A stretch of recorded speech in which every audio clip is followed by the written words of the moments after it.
get to me.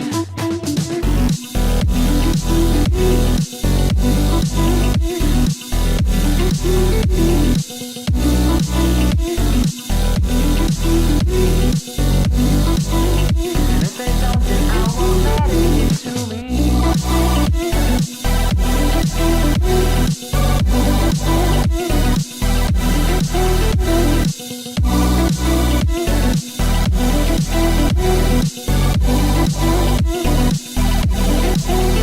Does it ever end? Does it ever slow? Why do my thoughts always seem to go somewhere far away where I can't hear myself? Day by day and after time, I just need to lay down the line. I can only take so much until I fall apart. Where did I go wrong? I hate having to worry, but I'm so lost. I'm always in a hurry, and I know that things in life will always settle down. And if they don't, then I won't let it get to me.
Hello there everybody, welcome to the second day of the Soldiers of Fortune Leagues playoffs. We're at the very end of the very first season, guys, and my name is Rydekk. I'll be your shoutcaster for today. I'm a bit of a replacement for another person. Well, I'm the second streamer for today, so just filling up for someone who make sure that there are two streamers every day. So yeah, we're gonna be playing. We're going to be spectating, better said. We're not really exactly going to be playing anything. We're going to be spectating a few games. So we're just waiting for both to come up in our list so we can spectate them. I believe they're going to be playing against... what?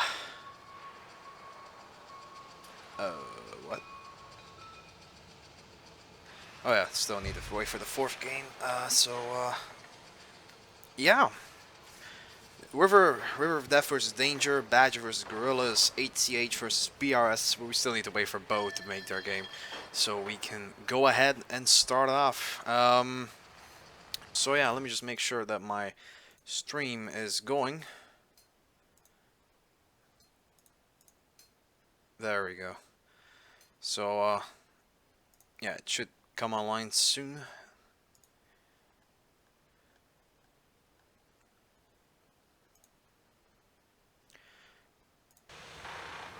So yeah, we're just waiting for both to make their game. We still have a few minutes. If not, we're gonna drop into another game and do that. Let me just take a quick look what team they're actually facing, because I haven't really checked myself.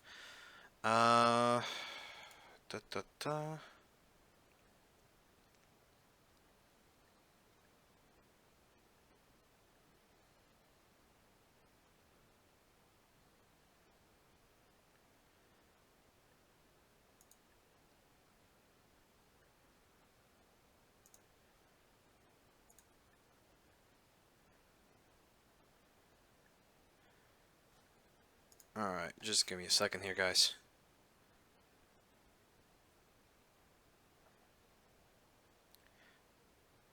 So yeah, Bo is going to play against Hammer Legion. We're just going to have to wait until they make their game. Still nothing. Otherwise, we're just going to drop into Badger versus Gorillas here. There we go. Because we're kind of kind of excited for the last day, guys. Season 1 at the end. It has been going on for 2 months now. It's, you know, looking back to it, it's kind of kind of good looking back to it because, you know, 2 months of people fighting each other, and now at the very end, these teams are already in the prizes. There's nothing else. Pretty much, they're just fighting for the highest prize at the moment, really, and the prizes are insane. We're just going to go over the prizes in a second, but for the time being, we're just going to just talk a bit about past experiences in of AWL, and yeah. That's it. Also, guys, quick reminder: the game is on a 5-minute delay, so please don't panic when you see people dropping in from other teams saying that they've had a great game or hope, yeah, that kind of thing. So again, 5-minute delay. That's to prevent stream sniping. And yeah. Again, I'm a bit alone here. It's the middle of night here in Little Belgium, so I'm a bit worn down, but I'm still hyped up and I still have enough energy to go on. But yeah, that's definitely one of the things. So yeah, let's just take a look. The teams haven't really been final yet, so we don't know what their final setup will be. But you know, going on from previous day, a lot of LEV 300s, a lot of Sheridans. So, and some of these teams are quite renowned for their Sheridan plays, especially from yesterday. Badger is one of those. So yeah, Badger versus Gorillas, 2 really good teams. And I'm looking very much forward for seeing this first game. Now this isn't best of 7, guys. It's only best of 3. So we're gonna see River Point. We're gonna see another map. We're gonna see another map, depending on what their bans and pickings are, because we don't know what maps they're gonna pick. Maybe we can see in the chat. Probably before I join. But yeah, 3 games just to keep it up. Only 3 rounds, pretty much, and then we're done for today. Yeah, just really weird looking back at this. I mean, I started out doing the first weeks, and yeah, it's been quite an amazing trip. But yeah, definitely. But we have Europe coming up soon on the 14th of June, and yeah. Let's see, the countdown is happening. 45 seconds left of the first game of the last day for Soldiers of Fortune League Season 1 in America. So, yeah, definitely very much looking forward for this. Again, I keep repeating myself, but at the moment there is not much else to say. Besides looking at the team layout, we have the LV for Badger. We have 2 LV 300s, 2 Sheridans, an XM8, and T64, 2 T64s, better said. And for Gorillas, we have 3 LEVs, 364, sorry, and again an XM8 800T. So yeah, both teams are sporting their tier 3 little AFV, which is something I haven't really seen a lot during this entire league. But I guess this is a new tactic, people are liking it. So yeah, what else is there to say about it? So we're off for the first game. Match in progress. We're about to boot in soon. So yeah, very much looking forward for this again. And we're on River Point, which is generally a very good map to play on. Hopefully we're gonna see some exciting stuff happening. If not, then I will be quite surprised, because these games tend to be very spectacular in their gameplay. So we're going into the game, River Point, loading up the game, and yeah. Again, Danger versus... No, not sorry, Danger. I'm getting thrown off here by the tags here. Gorillas versus Badger here. They tend to be very aggressive towards each other, as seen in previous games. So yeah, we're gonna see how. Oh, hello there, church. But we're gonna see how it's gonna go, guys. So yeah, let's start off with danger here. Wellinator is already in his little XM800T. So let's see how both teams are gonna go, really. So seems that Badger is going to go for a yeah, that was already what I was predicting there. They're gonna be splitting off into two sides. They're gonna be taking this flank again. This flank is really powerful because it has an amazing overlook on the center here. At least what's visible for them. The town, of course, is not included. But looks like Badger's already having contact with each other. With OG here, as Wellinator and Snake Eyes make first contact. Again, the support in the back line. Badger is not going to stop here. They're going to be pushing forward. They want this XM8 dead, and they're going to be pushing in. They don't care. And one shot, boom. That's like 2/3 of Wellinator's health already gone there. Exchange fire, but so far, except for Gatorade, nobody's taking damage on Badger's sides. And Wellinator and No Pants have taken a lot of damage in return. You kill Kenny, and Kova and Six String Samurai are gonna try to push these Shardens out. Now, Shardens big hitters, but no armor, and they just get Major Dan gets taken down. You kill Kenny is taking another shot, but he puts another one in there. Oh no, in fact it's Kova who kills Snake Eyes. And now Gatorip is the only one left. No, never mind. Farouk and Person Luck are going in, and they're picking off Kova and Six String Samurai. So yeah, definitely this is very close. Two T64s versus one. Shots are being bounced bit by bit. You kill Kenny, he's turning around to help Percent Luck, but he's getting pushed back by Spishak. They're in the back lines. Loki, Blitzkrieg, and Rochi are in the town trying to provide fire, but Kova has been completely out of position there, and it was only a matter of time before Percent Luck and Varuk got their shots in there and killed him. So it's 4 versus 3 guys. Not looking very good for OG. They're not on a lot of health left. Loki and You Kill Kenny are pretty much one-shots for some of these vehicles, and Rochi is a 2-shot. So they're going to be trying to relocate, but You Kill Kenny, it doesn't look very good for him. Percent Luck is closing in on him, and Varuk is going behind him, so it's just a matter of time before he gets taken down. But Loki, Blitzkrieg, and Rochi managed to get away safely, but You Kill Kenny died for it in return. Volsfan in the back lines trying to fire into them. He does have the rendering distance there. So actually he might not. No, never mind, sorry. But yeah, definitely they're pushing on 2 versus 4. And there goes the global announcement for Dredgenthal. And yeah, Loki Blitzkrieg gets taken down there, but yeah, it's only a matter of time before the games end. 1 versus 4. Question is, can Rochi make get back a kill? Maybe a lucky ammo rack, or is he just gonna die in demise there? That would be. Ooh, shots are coming in there. Rochi is dodging them bit by bit, but I don't think it's gonna take too much longer there. Yeah, Rochi is. There he goes. Pishak gets the last kill there. And yeah, that was game 1 in favor of Badger. Congratulations. So, let's see. Let's see what the damage dealt there was. So again, as I said, everything just happened in a split second there at the very beginning. They clashed onto each other. They hold on tight on each other. They didn't lose. And whoever had the tighter grip managed to win this. And in this case, it was Badger really who managed to get the center there real quick. Even though Badger did lose both of their Shardens and a T6 and an XM8. Sorry.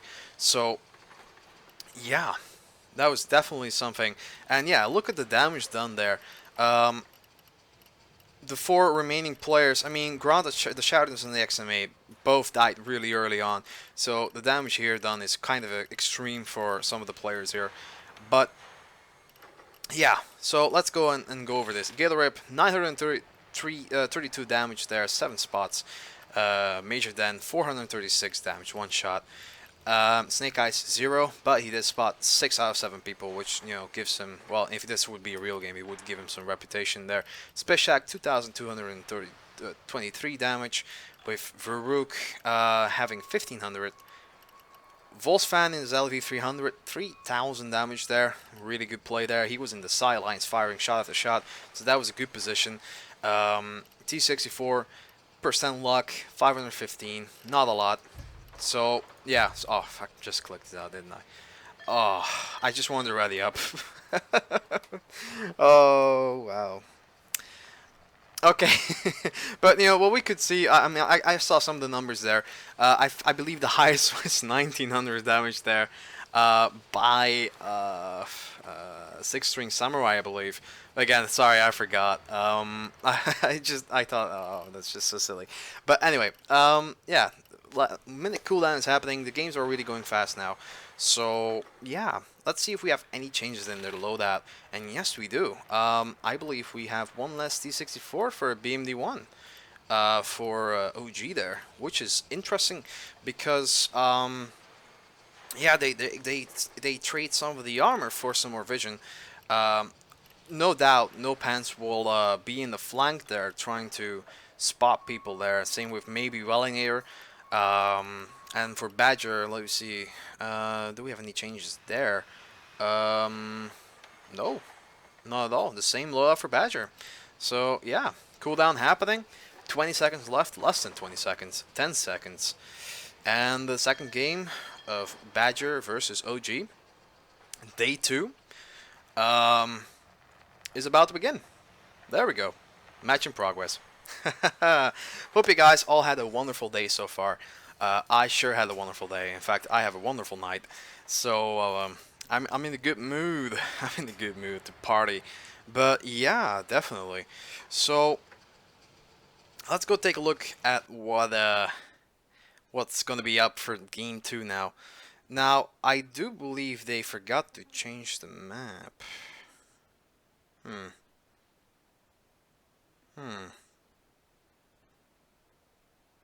I'm not sure, but normally it should be changing map after each round, so maybe they'll detect it and fix it. If not, then I might be wrong. I mean, it's getting late for me. Brain farts happening all over the place.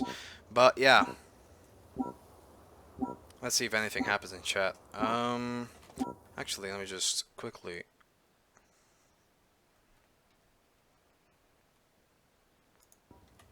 Quickly check indeed.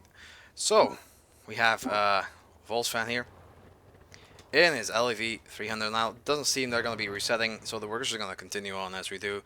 And yeah, let's see where Badger's going on now. It seems that they're going to be going to the left side of the minimap on the, again, the open area, the open flank there with the overlook positions. And the guerrillas, I don't see a lot, to be honest. They seem to be spreading out a bit more and having their tank destroyers in the backlines. I think they're going to be a bit more defensive and let them come to them instead. Ukilkenny on the left side here, and Kova on the right side. Pretty much one main battle tank for each side. No one's having access to the highway, but none of them is going anywhere. Anyway, so we have Wellington in this little position there, which is a good position. Really, I like it a lot. It's quite concealed. Not a lot of people know it's there, and it's a great spotting position. Ooh, and we just missed Snake Eyes getting blown up there by Loki Blitzkrieg there. Wow, I forgot. I didn't see that. Sorry, guys. But yeah, now I think Badger knows what's up now, and they're not gonna have it. They know they're not gonna be falling into that little trap. So this might be a bit more of a platonic game than in the sense that it's going to be, both teams are going to be very reluctant on moving up and making a mistake of some sort. So yeah, this will definitely be interesting. But it looks like Wellington was spotted there because a shot just came in from Spishak there. 2 shots came in, but are they even directly? I didn't see them impact, so they might just be blind firing there in the hopes that they might hit something or suppress something. But it seems that Guerrillas is not going to wait for Badger to come up, and they're going to be moving on onto the left side of the minimap into the open area.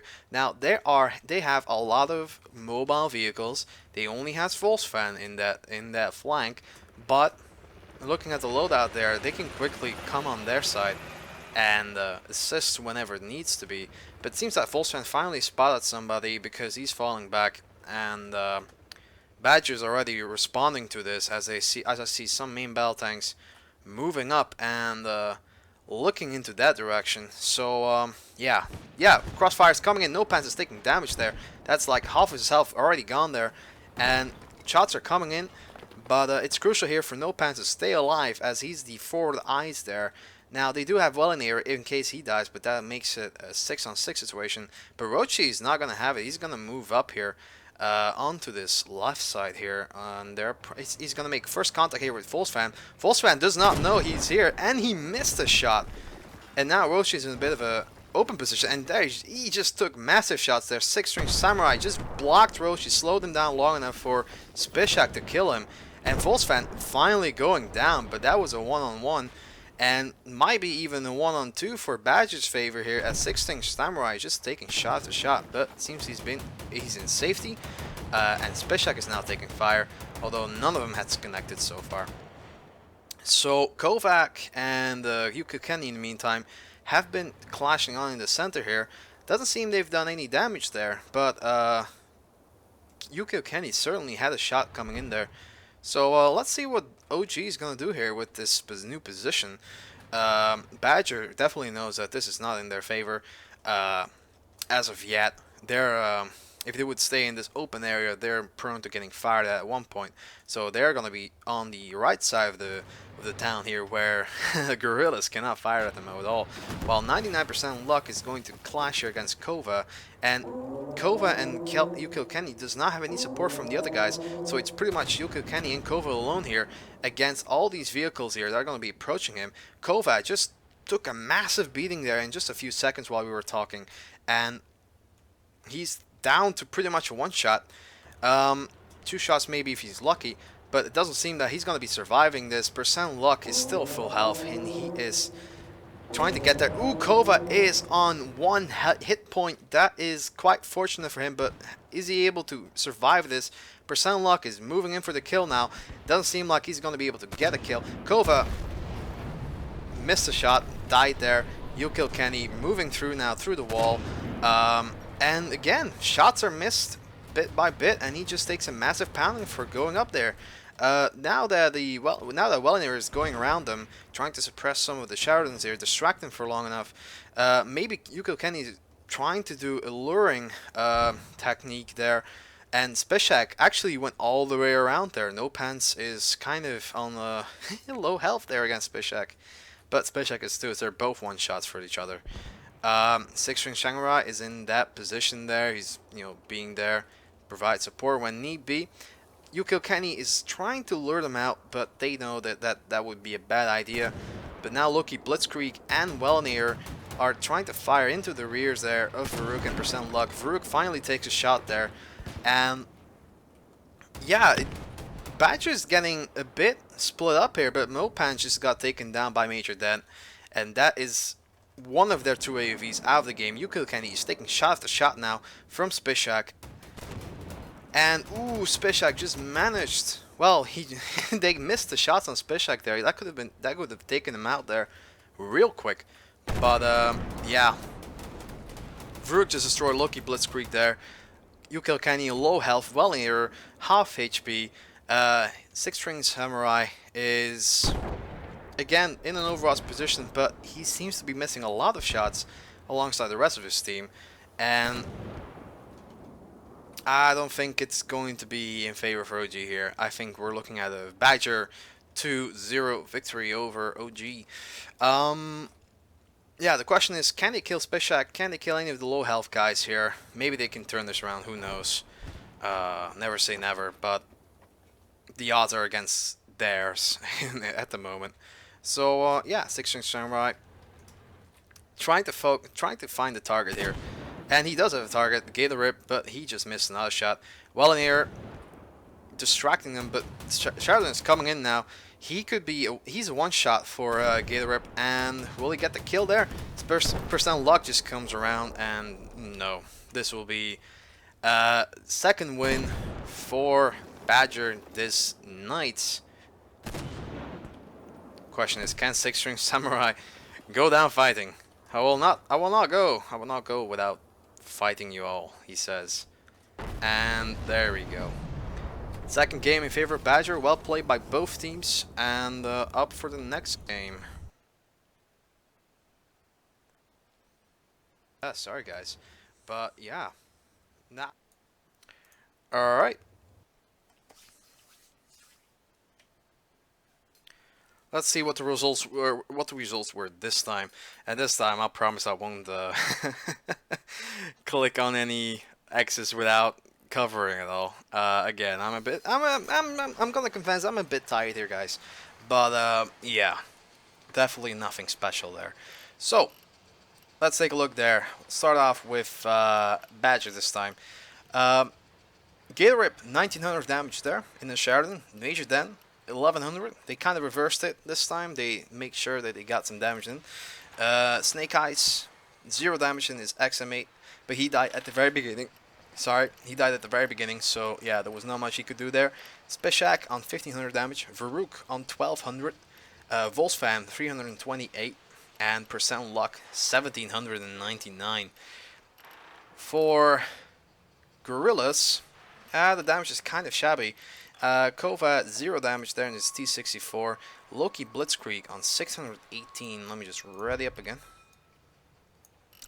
No Pants 624 damage in his BMD1. Rochi again 657 in his LV300. Six string Samurai, the only person on his team to have done over 1,000 damage, with 1900 damage there. And You Kill Kenny 753 damage, and Wellineer with 140 damage. So yeah, this seems to be quite a that game was kind of lopsided there, especially when you look at the damage that's done there. I mean, only one person on Badger's team didn't do any damage. That was a scout, and he died at the very beginning. And then you have one person, only one person, who have done less than 1,000 there, excluding Snake Eyes there, and that is Volsfam with 328. And all the others have pretty much an even spread of damage there. No one's kind of exceeding over 2,000, but they're not going under 1,000. So yeah, they have a sort of synergy there. They spread out the damage a lot more, which means that the team is working well. Yeah, the team works better in general that way if you look at the damage.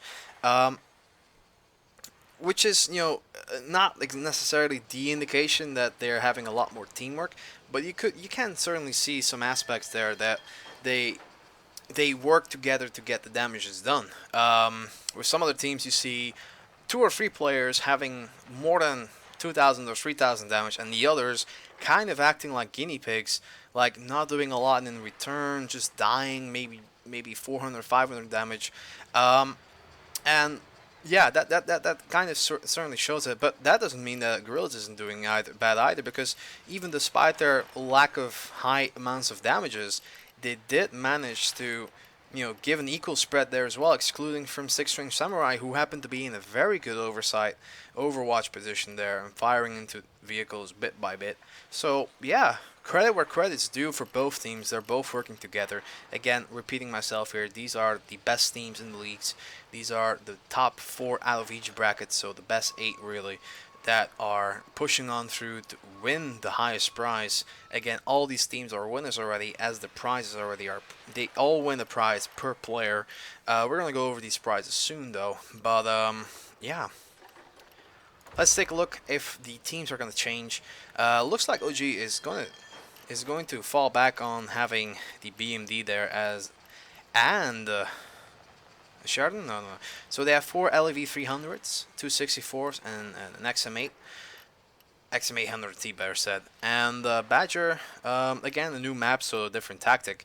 Mobility is very important on this map since it's such a large map. And yeah, let's take a look at Badger here. 2 LEVs, 2 Sheridans, 2 64s. Yeah, the same loadout for Badger there. So they're following they're following the tactic, if it ain't broke, don't fix it. So yeah, these teams will be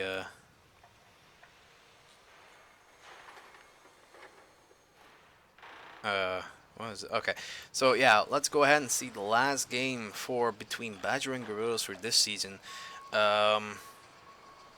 So yeah, It's going fast. It's going really fast, really. So, yeah. Cooldown is happening. 1 minute. Um, yeah, I hope you guys are hyped up as I am. You can maybe tell I'm a bit tired. Again, repeating myself here. But for all the new people here, I'm Rydekk. I am shotcasting for you guys today. Yeah, 45 seconds left on the cooldown. And, yeah.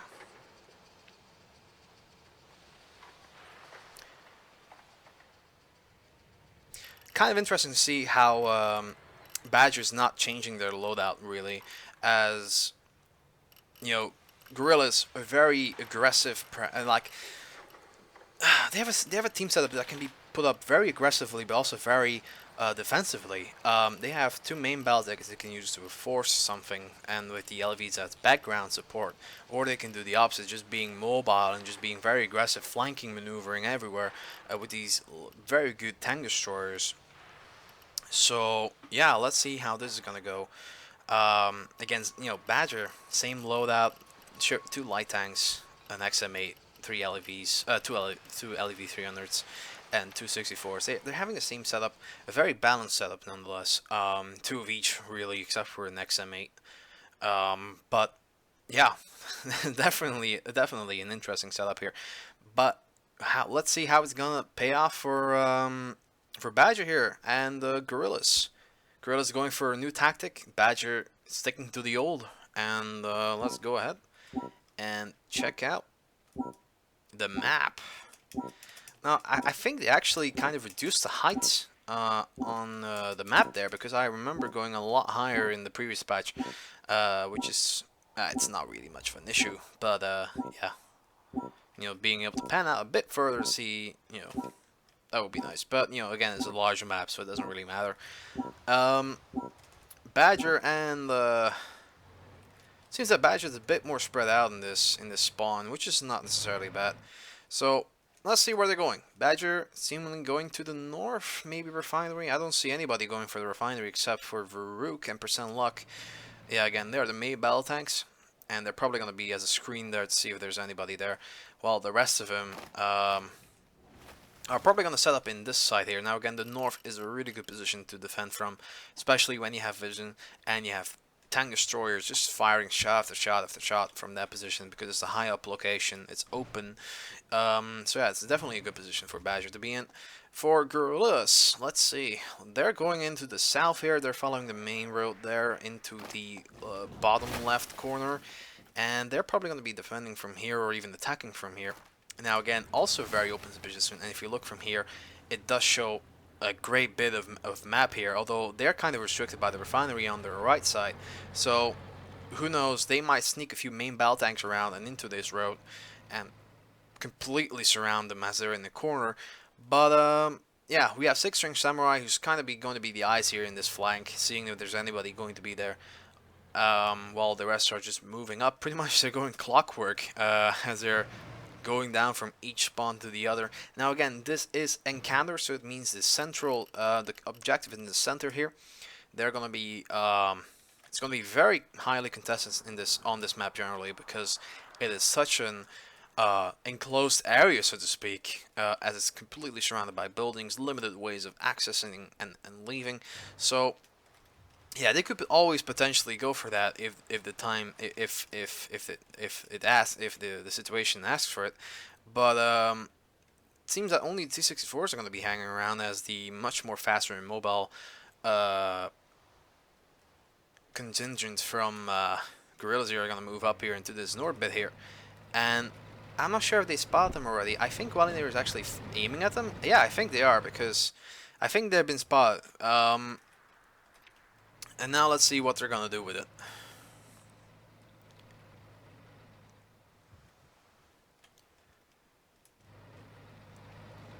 Yeah, Gorilla is really gonna be digging down here.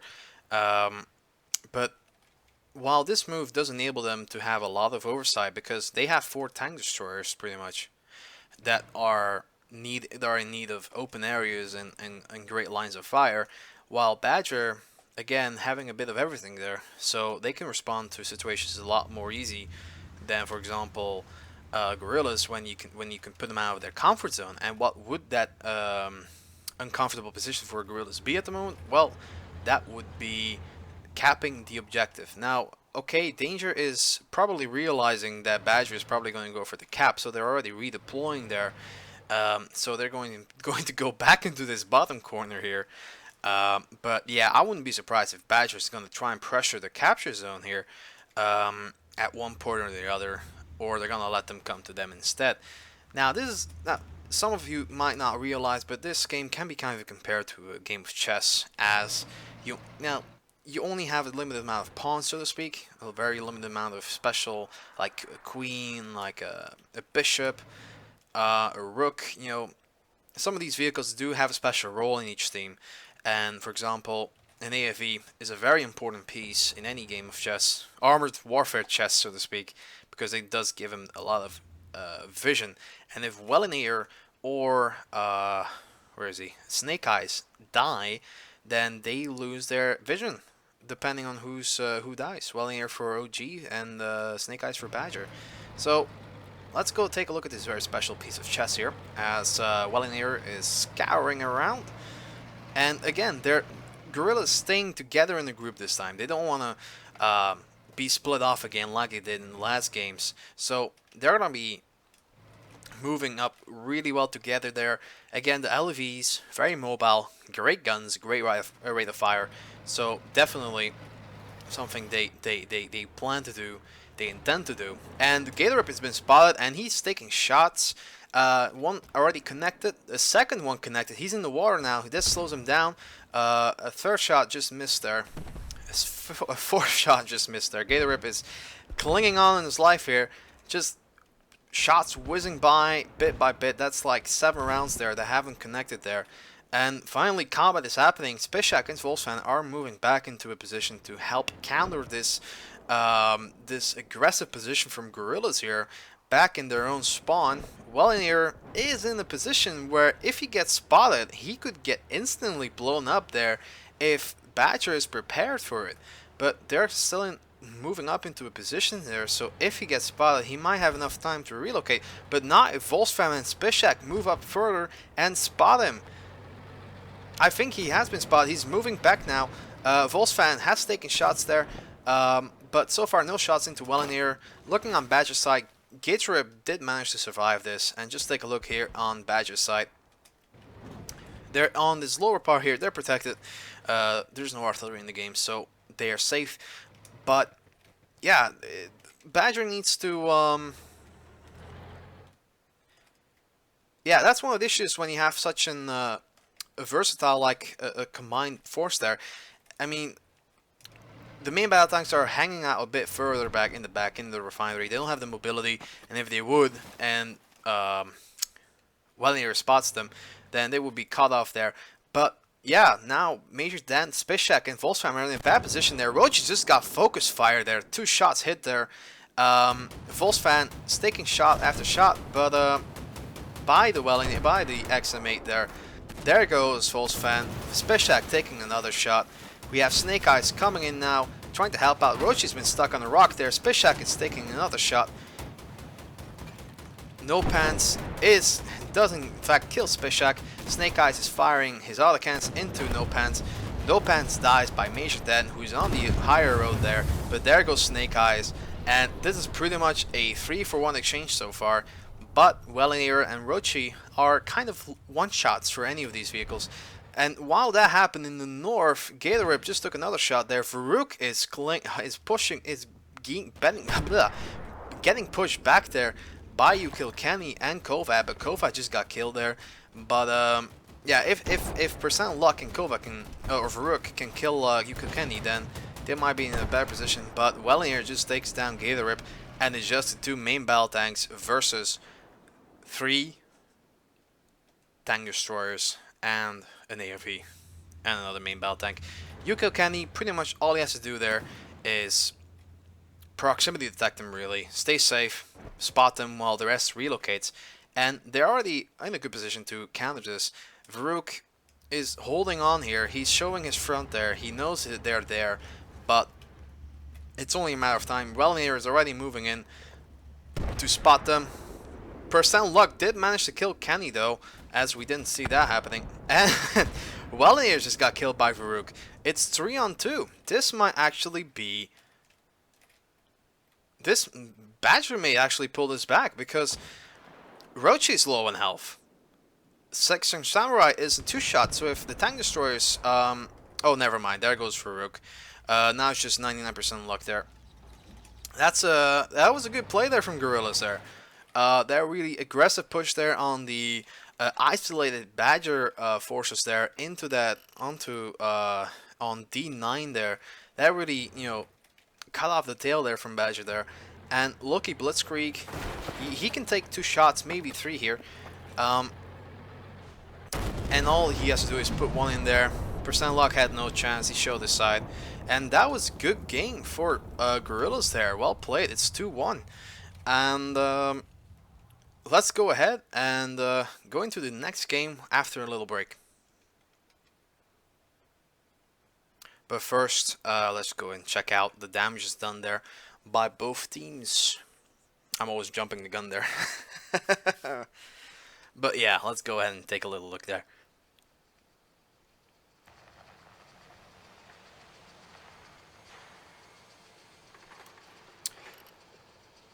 Starting off with Gorillas, Kova, 1100 damage there in his T64. Loki Blitzkrieg, 1200 damage. No Pants, 1700 damage. Rochi, 1100. 6-string Samurai, 372 in his LV 300. You Kill Kenny, 1145. And Wellier, who did an insane amount of damage in his XMA, 1300 damage. That's what happens when you let a tiny little AFV with a great auto-firing gun get around people and shoot them in the rear, especially for the LEVs there. I mean, lightly armored vehicles, autocannons love them. So yeah, that's well spread out damage there. And then we go to Badger. Again, not as great compared to Gorillas, but then again they did die. Sheridan, Gatorip, 273 damage. Yeah, he was pretty much dumbstruck there by the amount of fire he got in there earlier on in the water. Major Dent, 1253 damage there. Snake Eyes, 304. Spishak, 779. Farouk, 1858 damage. Volsfan, 1000. And 99% luck, 1300. So yeah, well played by both teams there. So now we're gonna go ahead and check out the next game that that's gonna be played. If we find our custom match, there we go. And check out the rankings.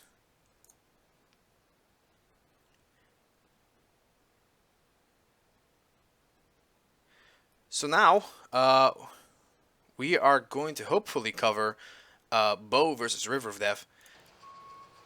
So let's see if that game has been made. That seems they're already in their second game. So in that, if that's the case, that we're going to be covering. Let's see, BRS versus Badger again.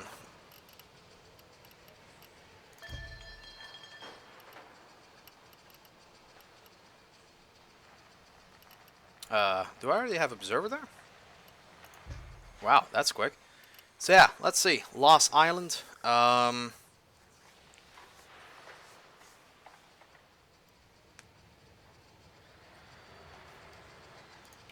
Just confirming this is the first game. Yeah, this should be the first game, yeah.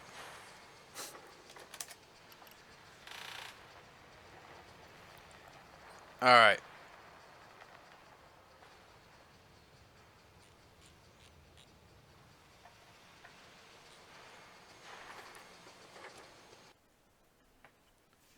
While that's going on, let's take a look at the chat. Not a lot happening in the chat right now. We have Chris Wellen saying Slayer and Dennis House Slow Night. Yeah, not a lot happening here. I mean, the chat, you know, again, Tristan Dodd is probably pretty much hogging all the viewers there. But yeah, I'm just being here, just covering some other games.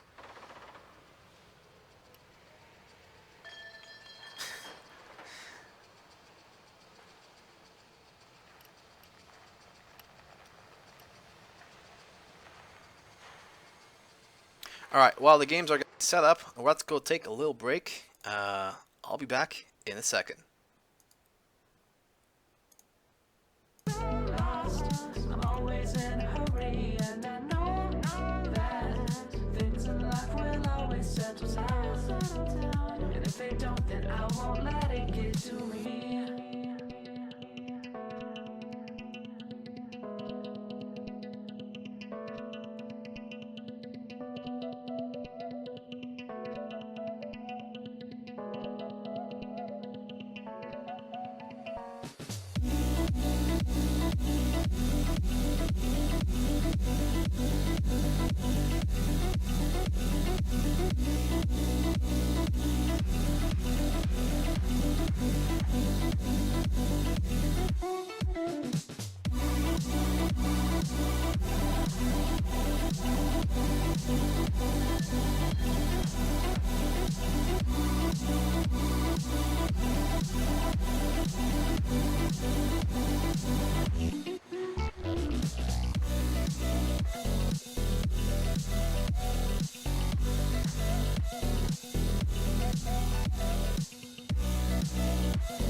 And we're back. Just had a little break there.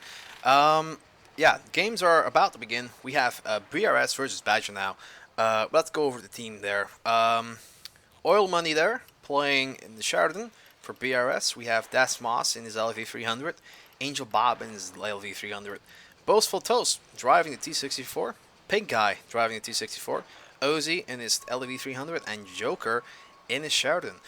For Badger, we already went through the team again, but let's go do it again.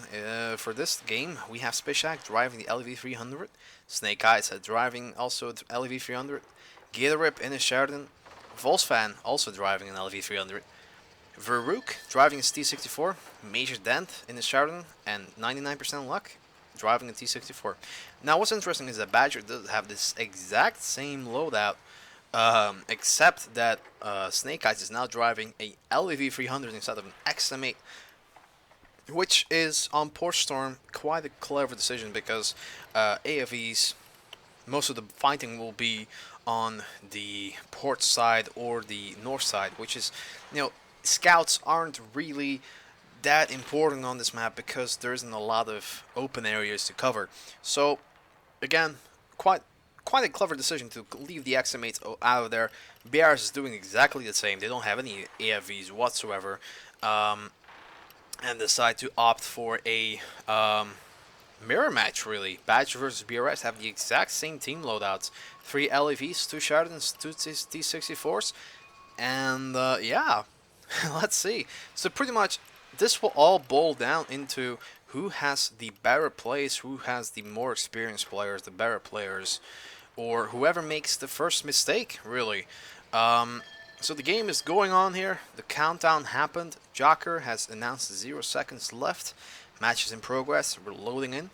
And this will be the second game for the last day. It's second game of the second day.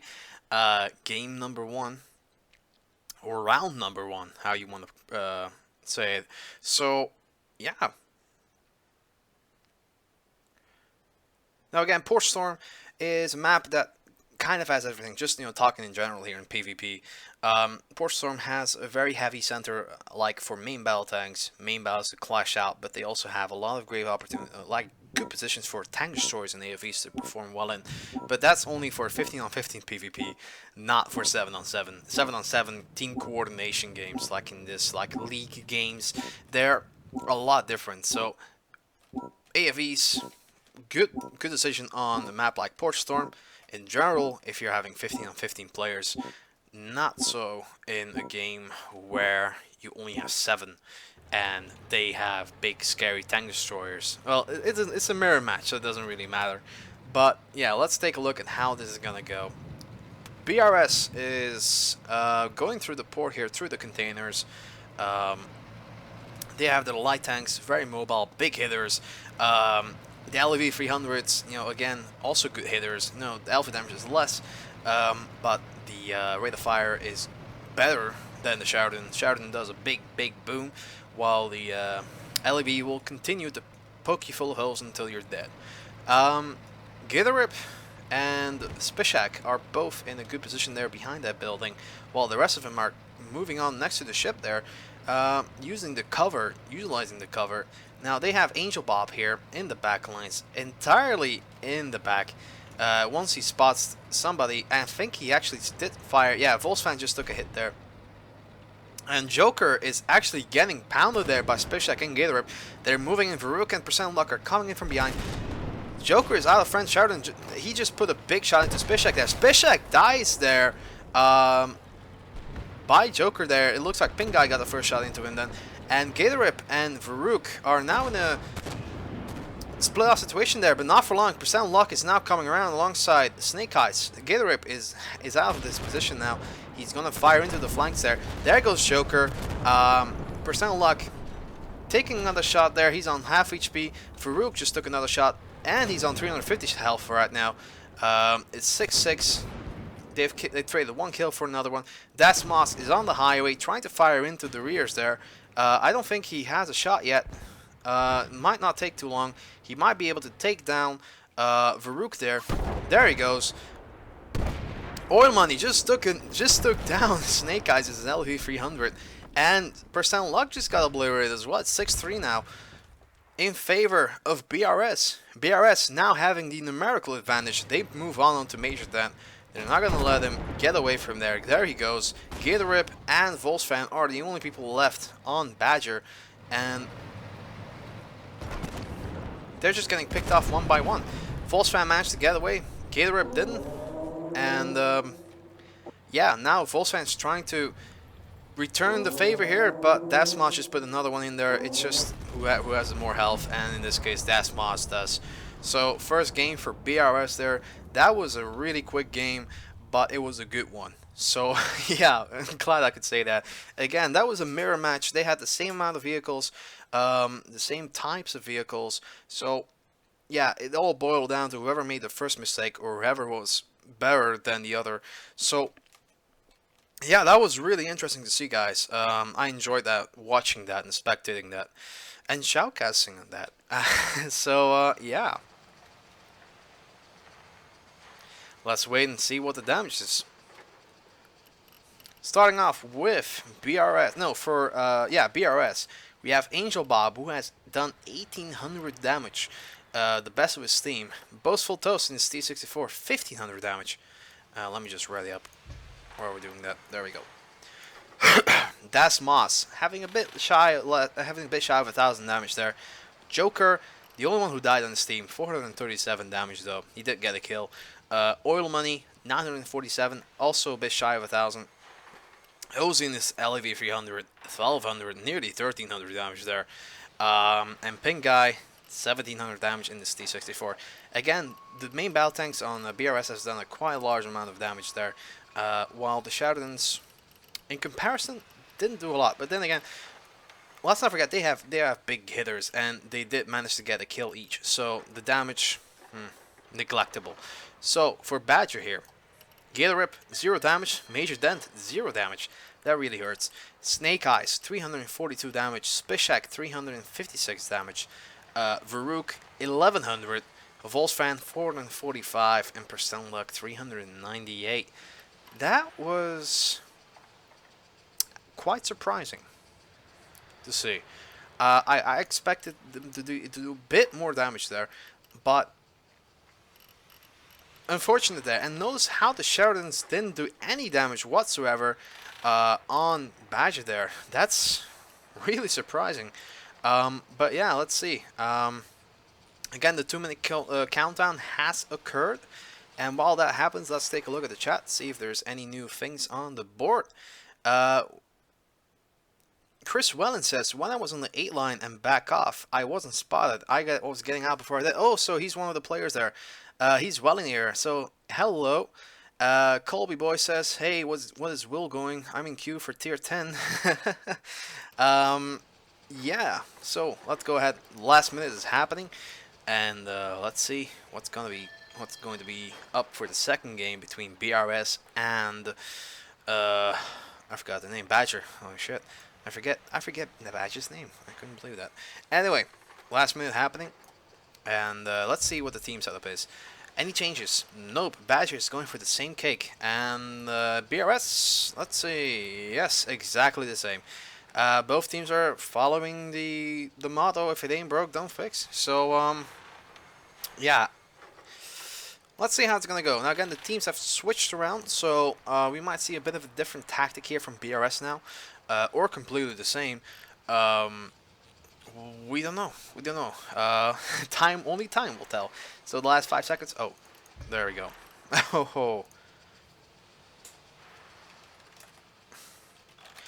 I nearly forgot there. See, that happens when you're commentating too much. Uh, you don't pay attention to the little things. But yeah, there we go. Are you ready?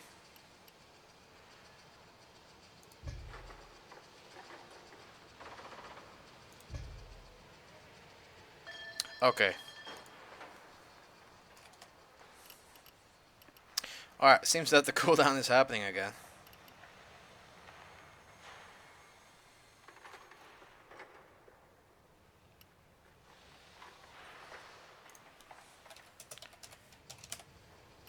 Alright, there we go.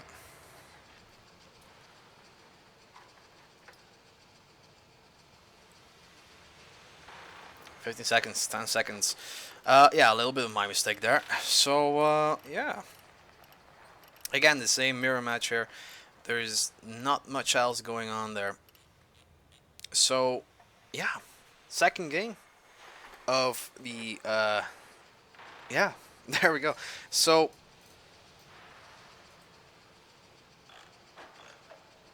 second game of the second day in the second round. So, yeah, that's the 2-2-2 there, guys. But, yeah, there we go. Let's go ahead and see what this game will bring. Will we see the same thing happening for Badger, or is Badger gonna strike back hard with an anvil?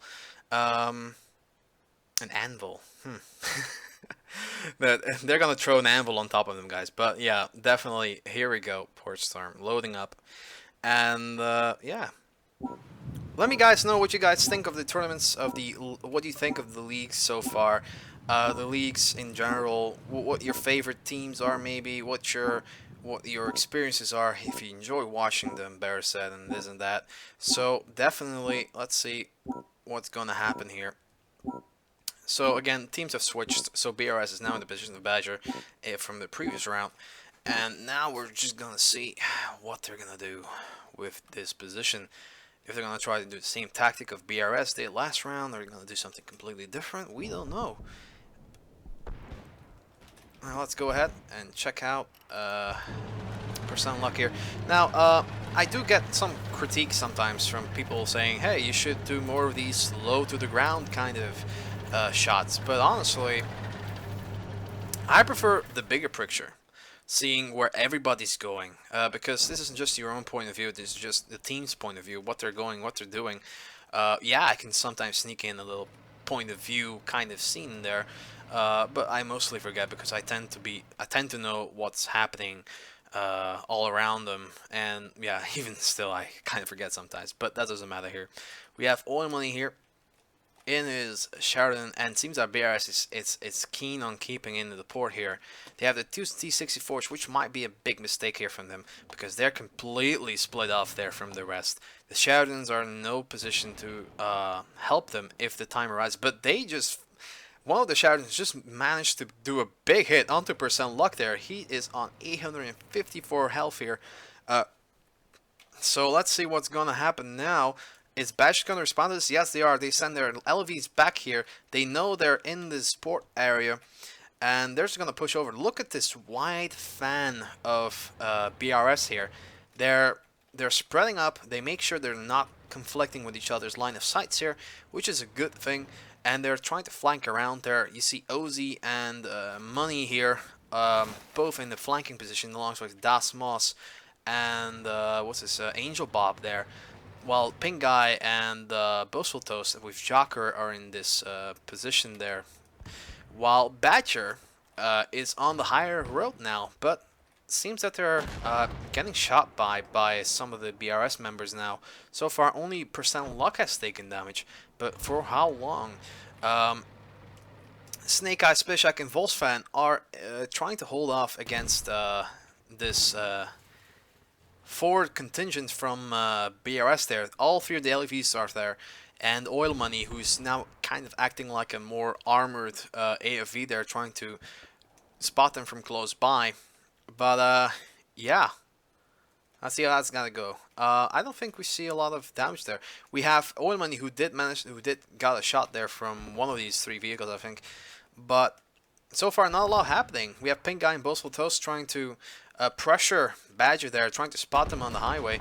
And Percent Luck just took another shot there, and he did manage to nearly hit Pink Guy there. Oh, Dasmosh just took a hit there from one of the guys on the highway. And yeah, Badger's in an entrenched position on the highway here, but they're getting flanking fired now by some of the LEVs there in the back line. Percent Luck is on 200 health. He's one shot for anything in their team. And Spishak, Snake Eyes, and only those two actually managed to also receive the shot there. So Badger is getting shipped away bit by bit there. Their hit points are getting less and less as time goes on. Joker better said, is now pushing up on the highway. Now he's now in the proximity range of some of these vehicles. Major Dan is probably going to be proximity detected soon. Yes, he has been spotted there. He just took another shot there, possibly from one of the LEVs. Dasmoss just took another shot there from something, and as he's on 600 health now. So yeah, Spishak on 270 health hit points. He's low on health. Varuk, he is in an entrenched position, but he's not doing a lot there. He's just making sure that Pink Guy and Boastful Toast aren't just going to jump over there and try and clip him. But Varuk is in a protected position. The flank, he cannot get flanking fired there by Oil Money, Angel Bob, Dasmoss, or Ozzy there, as the rock there, that big rock there, is protecting him from that. Yeah, Badger's well, their hit points aren't in their favor. Percent Luck is a one-shot, and Spishak is a one-shot, so they could potentially lose two members real quick there if they don't pay attention, while BRS is pretty much healthy. That's what's on half HP, and Oil Money just took another shot there. That also makes him half HP. But Volsfan is now getting fired at. None of the shots have connected so far, but that could that could change real soon. But again, some shots are being traded bit by bit here by both teams here, in Volsfan and Dasmoss respectively, but not much else happening at the moment.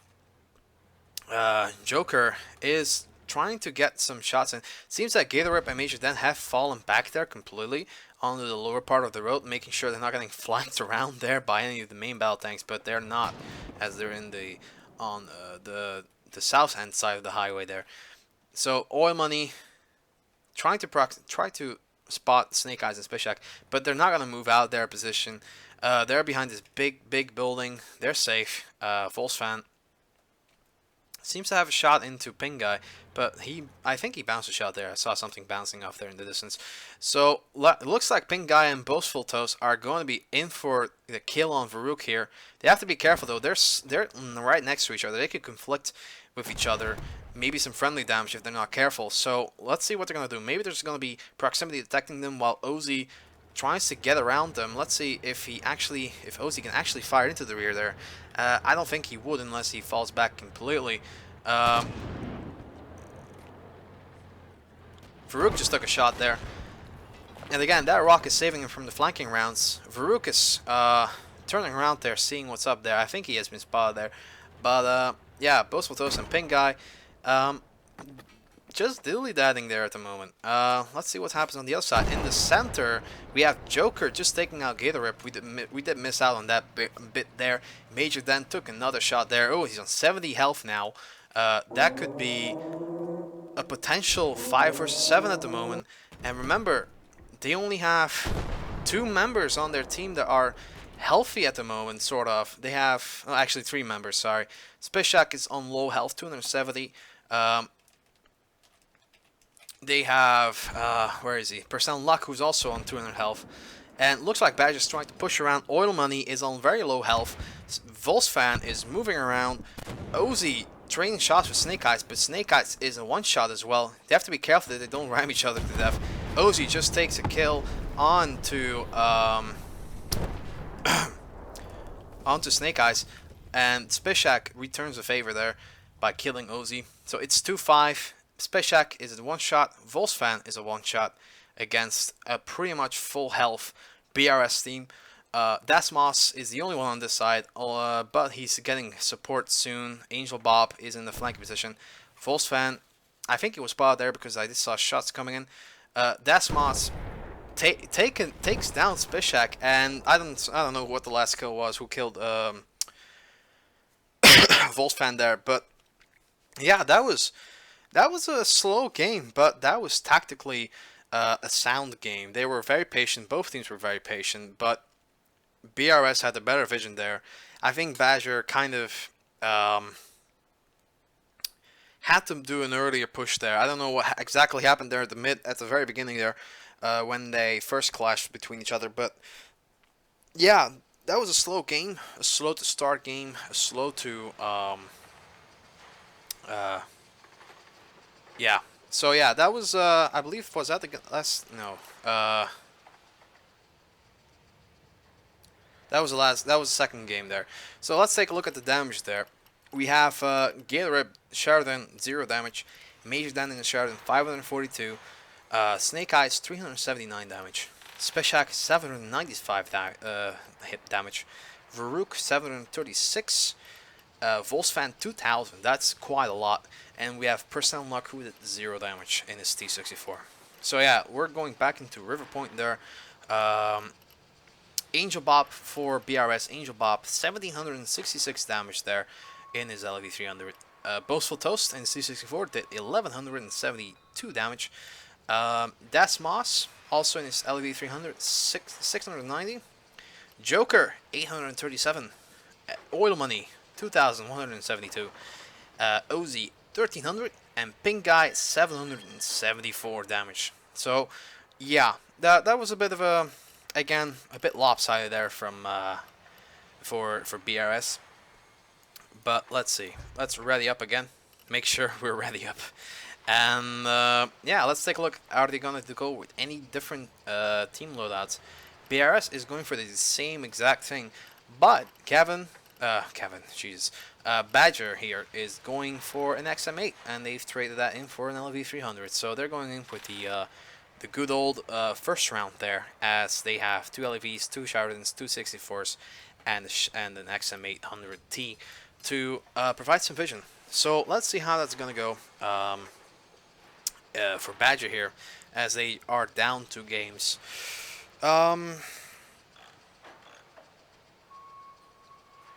Yeah, let's go take a look at the chat here for a second. Let's see if we have any new chat coming in. Rydekk Gear says, interesting to see what sort of tanks these teams use. Again, depending on team to team, most teams prefer to have a very mobile setup, especially in these low tier games, where armor isn't much of an issue, because all the guns, they're very capable, and they prefer to have fast rate of fires against these low armored vehicles, or big hitting vehicles like the Shardens. So yeah, mobile big hitters or great rate of fire weapons such as the LV, the XMA, the Sheridan, or the Starship even. But yeah, that's definitely one of those. Very preferably very mobile and big hitting vehicles in this tier. For tier 6, it's a bit different. There they prefer to have a lot of main battle tanks, or in some cases even ERCs, as they're very good. So yeah, cooldown's happening. 1 minute left on the cooldown. Let's go take a look at the Sheridan here while we're waiting here. If I can find it here, there we go. Because it's one vehicle, that's a vehicle that a lot of teams pick, and even though it hasn't been going well for Badger at the moment with the Sheridans, but yeah, has 271 damage there with high explosive. But we have to look at high explosive anti-tank. We'll do this afterwards. I need to pop up the ammunition counter and show you what high explosive anti-tank does, because high explosive only is not preferably picked. Well, they do pick it, but only against like LED 300s, and most of the times they're going to be firing heat anyway, because it gives more penetration and the damage is about the same. So, cooldown's happening. The last seconds are going in. 10, 9, 8, 7, 6, 5, 4, 3, 2, 1. And, yeah, I'm a bit faster. But there we go. Last game of the second game. In the second round, BRS versus Badger. River Point. So yeah, looking very much forward for this second game. And I'm gonna drink something here from my throat.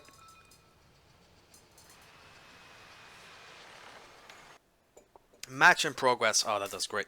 So match in progress here, and again, Badger has straight one of the LEVs in for an XM8, so more vision, and another cannon, which gives, you know, okay, I mean, the XM8 has been performing very well in the last few days. They've been doing consistent amount of damages when they're alive, at least. So, yeah, it is definitely one of the de facto vehicles. In fact, it's a tier lower than the max tier that they can play.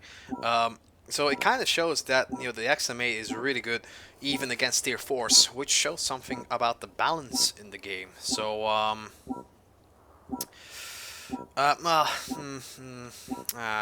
yeah, about the balance. Yeah, that's it's like 50-60% true. Again, it's a light, you know, both teams sport a light armored composition, so the XM8 does very well nonetheless. But, you know, again, against main battle tanks, unless it gets around the person, it's probably not gonna pen a main battle tank in the front. So the T-64's not really gonna be being very effective. XM8 is not gonna be very effective against the T-64s in the front. So let's go take a look here at BRS. BRS is going for the flank. The flank is a very important map, section of the map. It shows great oversight vision and fire even. Pink guy, Pink guy is all alone there, and Das Moss is in the center there, in the back, trying to provide fire there. But Badger is pretty much set up here in the side here, in the flank of the city. But the question is how long. Snake Eye just took a massive shot there. Ozzy just took 2 shots there from Spishak and Volsfan. 3 shots there from Spishak. Ozzy gets taken down there by Volsfan. Badger striking back hard as pretty much BRS is going into their little position, falling into their their traps, so to speak, as high rate of fire versus big hitters there. Oil Money just takes a big shot into Volsfan. Volsfan just misses another shot. Joker is on 443 damage there. He is potentially... he's a 2-shot there for Volsfan, while Joker just took another shot there from Spishak. Joker is on 127 damage. Boastful Toast, he was in the center there, I believe, or he was in the flank also, and he just took a... he has been pounded there. He's on... he lost 1,000 damage there. Pink guy is in the center. Major Dan was in the cap for a second, and there's a lot going on at the same time, so we're just gonna focus on the flank for the time being, because that seems to be the most climactic. Volsfan against Joker here. Oil Money is here as well, so if they can focus fire, Volsfan would be dead, as they are pretty much a 2-shot. He's just 2-shot. Oh, he just took a massive shot there, and ooh, I'm not sure who put the shot in there, but that nearly killed Volsfan. So Gillerip just killed Boastful Toast there in the center, so it's 5 versus 7 here in favor of Badger. Joker, Snake Eyes covering in for Volsfan. Snake Eye just got taken down by Das Moss, who had free reign on the right side even, because no one was there to contest him, and now he has this perfect position into the flank of Angel Bob and Joker. Oh no, sorry, into Spishak. Oh, wrong team. But Volsfan is trying to intercept, but he is on very low health. He has to be very, very careful. And yeah, they're making it equal again. Oil Money firing to Spishak. Spishak took some damage there. I'm not sure from who, but he certainly got a big chunk of damage out of his hit points. Now, pretty much, Badger has the center. It seems that they have taken down both T-64s there, and which were Boastful Toast and Pink Guy. And Badger's still pretty much in the solid position here. They're still in numerical, they still have a numerical advantage. Joker is a one-shot, so is Volsfan though. So this could stay very close for a while. So Angel Bob and Joker has to be very careful here, as Pishak is getting support from Gatorip here, who is pretty much full health. So they have to be very careful. Oil Money there is going to try to intercept Major Dent there. This might actually end up bad for Oil Money as he gets taken down there. Major Dent takes a good kill there. It's 5-3 now. Joker, low health again. Angel Bob, full health though, but not for long. They're trying to take down Joker here. Joker is trying to get into a position here to maybe shoot Major Dent here, maybe once or twice, but Gatorip is flanking him. Angel Bob is nearly dead. Dasmos is in the rear, but he hasn't been able to do much there.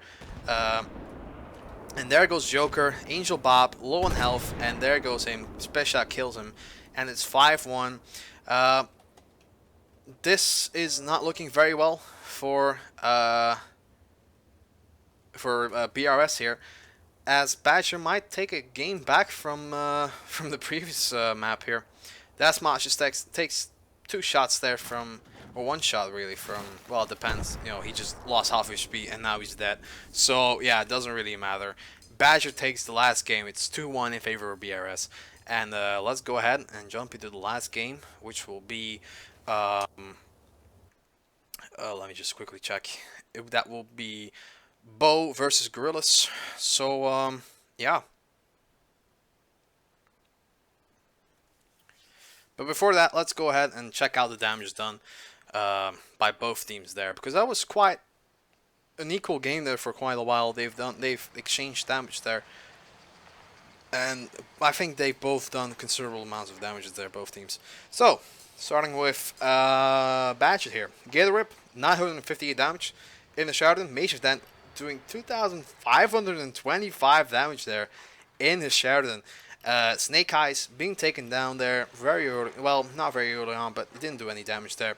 Speshak 2,224. Varuk 521 in his T64. Volsfan 1,599 is LV. And Percent Luck 826. For BRS, we have Angel Bob doing 1,700 damage. Boastful Toast in his T64 did 0 damage. Dasmos 1,019 in his LV 300. Joker 610. Oil Money in Sheridan 552. OZ in his LV 300 0 damage. And Pink Guy T64 815 damage. So let's go ahead and jump into Bo versus Gorillas. And while that game is setting up, let's go and have a little quick break. We'll be back shortly.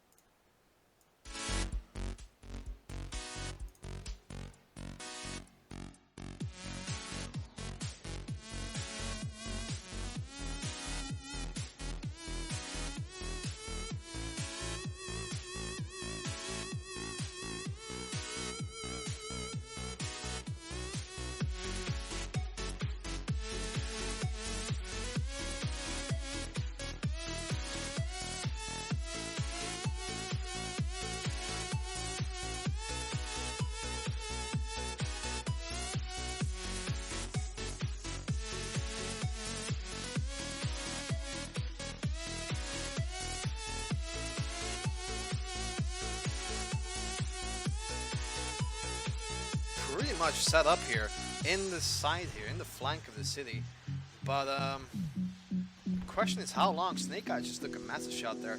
Ozzy just took 2 shots there from Spishak and Volsfan. 3 shots there from Spishak. Ozzy get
Welcome back, guys. This is going to be the last game of this season, really. We're going to be covering Bo versus Danger here. Sorry, no, not Danger. Gorillas, as they're going to be fighting first on Lost Island. I am pretty stoked for this last game. These are, again, two really good teams. Both Gorillas and Bo, they have respectable players in both. There are respectable players on both teams. They're all 14 very respectable. And I am looking forward for this last few games. I cannot believe that we're at the end of the first season. Europeans' first Soldiers of Fortune is close, and yeah, things are going on. Momentum is going on faster and faster as we speak. So yeah, let's go ahead and see what the team setup will be. So for Gorillas, we have 3 T-64s played by Kovac, 6-Ring Samurai, and Yukil Kenny respectively. We have Wellinger playing the XM800. And games in progress, they didn't have a cooldown. Oh, sorry, the cooldown happened. I was just paying attention. Yeah. Wellinger playing the XM800T. Rochi. Okay. Well, I'll have to do it in the loading screen. But yeah. So, going on from where we left off, Loki, Blitzkrieg, No Pants, and Rochi are all playing the LV300.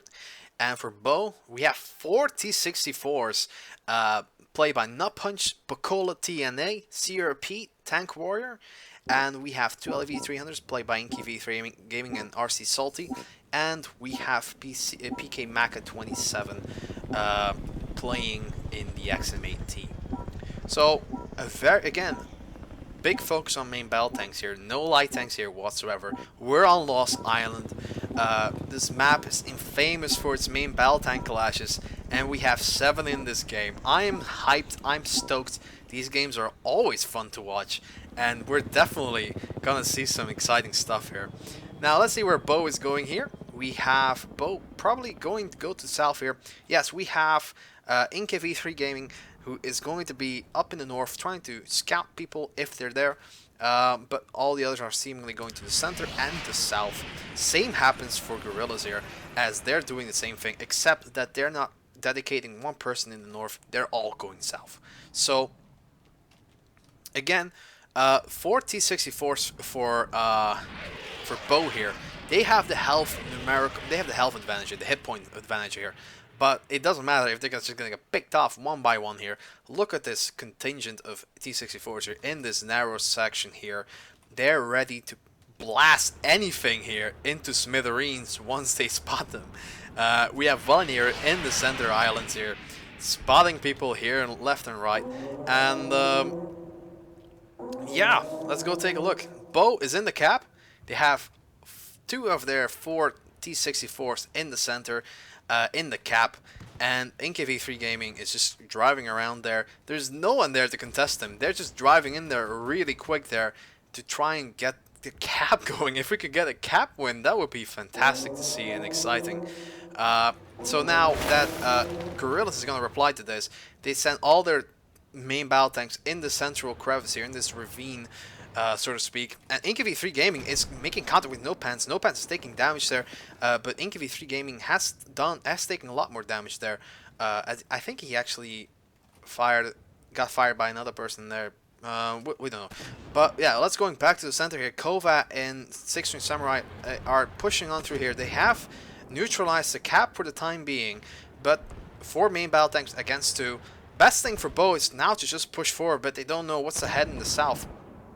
So we'll see how this is going to go. Bo is going to do a flanking maneuver here. XM8 100T is flanking around alongside Salty here in his LV 300, putting shots in the rear now. Now let's see how quick these vehicles will melt down in health, or none at all. Maka was a bit late with the shooting there. Salty just tracked 6-String Samurai by ramming there, and 6-String Samurai nearly dead, but he got saved there by Kova in the back there. Or no, Kova is buddy there. And yeah, there goes 6-String Samurai. It's again 6 on 5. We missed a kill somewhere. And big blow up by You Kill Kenny there, killing out RC Salty here. So now Bo is not looking very well. They've lost all their support there. Main battle tanks is all what's remaining, and Nut Punch is the only one there. Blitzkrieg intercepting Sierra Pete here, trying to reset them. But yeah, it can still go anywhere. Bo is only on now in the 2 tank deficit here, but they're low on Blitzkrieg is low on health. Wellinger is low on health. But Pete just, Sierra Pete just took a massive shot there. Tank Warrior gets taken down. I don't think Bo's gonna recover from this against Gorillas. As we're looking ahead for the first win for Gorillas in this last game of the season. Yeah, well played by both teams there. Unfortunately, it was a bit of a weird tactical decision there from Bo to only send out 2 of their main battle tanks. I think if they would have sent out all of their main battle tanks into that ravine, into that push there, and focus fire, they had a better chance. But now they just sent in 2 guys. They got picked off by the numerical advantage from Gorillas, and then once they got killed, they pushed out instead, and they got separated as well. So there was no real synergy there from Bo there at that game. So that's a bit disappointing to see, but let's see if they learn from that. Oh, whoops. Yeah, sorry guys for clicking that out. I have no idea what the damage is now. Oh, I'm so silly. Anyway, let's go take a look if they're going to have any changes in their loadout here. Bo, doesn't seem like it. They have their 4 main battle tanks there versus Danger, who still has the same lot. They have 3 LEV 300s, 3 T64s, 1 XM8. So the team setup is exactly the same for both teams. At least from previous game, they're not like 100% correct. It's not a mirror match, but yeah, both teams have made no changes to their roster whatsoever. So now the question is, can Bo come back from this? This is the last game on Lost Island. They have hit point advantage again, unless they make a quick change. Actually, they've went for 5 T64s in this game. Holy! This will be either a very good decision or a very bad one, because look at Gorillas has a very mobile composition, right? So if they're gonna push in the center, that's fine. They have the health, they have the hit points, but they have to let them come to. Bo has to let them come to. Needs to have Gorillas come to them instead of going out for them, because if they're gonna try and push to the south, 3 LEVs who are spread out into different positions probably, firing into the rears and sides, and even the weak points on the T-64s, because the T-64 does have a lot of weak. The lower plate is really weak. So yeah, if they're gonna go for 5 T-64s, they have to be very defensive, because and push for that cap, pressure the cap, let them come to them, not push out like they did later on. Like LV 300s, great guns, no armor. So I think 364s or 4T64s, all focus firing on an LEV, one LEV will one-shot them even at full health. So just imagine, teamwork is going to be very vital here. Lost Island is notorious for good teamwork. There's a lot of choke points. There's a lot of close confined spaces where they have to traverse, especially in the cap in the cap sector. And whoever gets the south has a great position into the north. So for Bo, what they have to do, in my opinion, stick in the cap, don't push out, let them come into them instead. They only have 3 C64s, they have 3 LEV 300s, which is only really good for long distances and for flanking maneuvers. But if you're in the cap, just look at the cap, guys.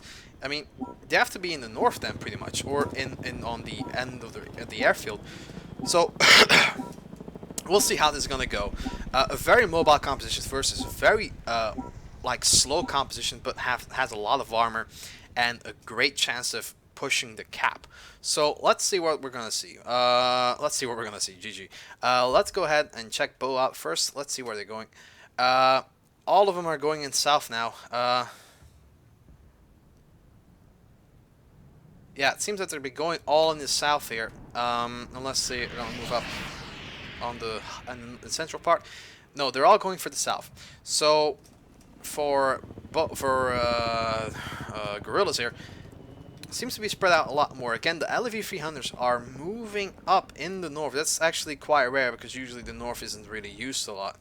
But it does make sense, because main battle tank support would be close by, sort of, when they need it, or they can support the main battle tanks a lot easier that way. But Bo, completely not having it. They're going in south, and they're going through the south flank here, and they're going up here into the cap. So what they've done is have them support south. So if they were clashing in the south, like Kaka and Salty would be in the south, they would be able to help each other.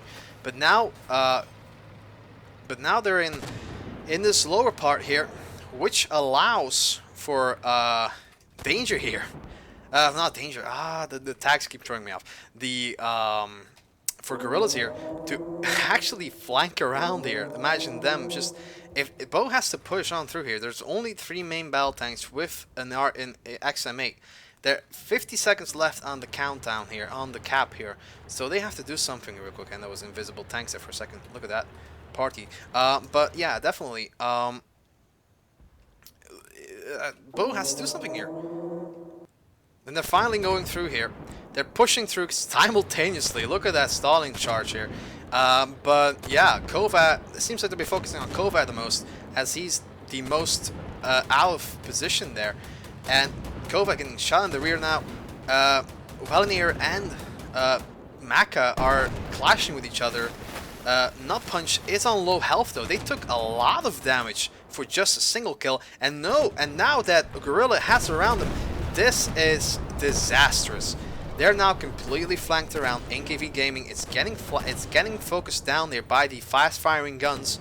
Now, Pacola here is taking a big chunk of damage there, and they've only lost. They only lost 2 vehicles. Bo has sacrificed all of their main battle tanks, and all that's left are the.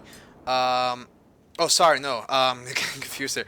Bo has taken a lot of damage there. They've lost 3 of their main battle tanks. Now an LEV. Now all that's left is a crippled T-64 with an XM8 and another T-64. This is still very close. I mean, NKV is in a good position. He has a lot of dead tanks in front of him. But if Sierra, I mean, if Maka, this is so close. They Danger actually... Danger, I keep counting.